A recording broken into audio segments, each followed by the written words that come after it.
toz toprak yerin altında. Açtım gözlerimi göğün alnında. Haykırır bedenim sessiz çığlıkla. Haykırır bedenim sessiz çığlıkla.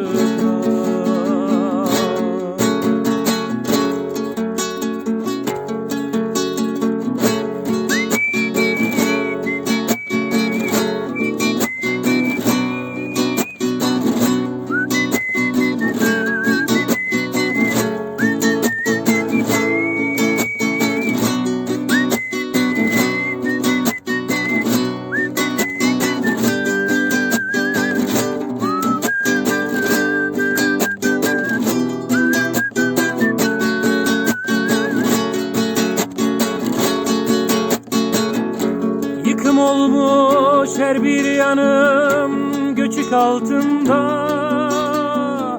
Bir yerlerden ses geliyor, biri var burada. Çağırsam, bağırsam gelir mi sana? Ağlar oldum ey insanlık senin uğruna. Çağırsam, bağırsam gelir mi sana? Ağlar oldum ey insanlık senin uğruna.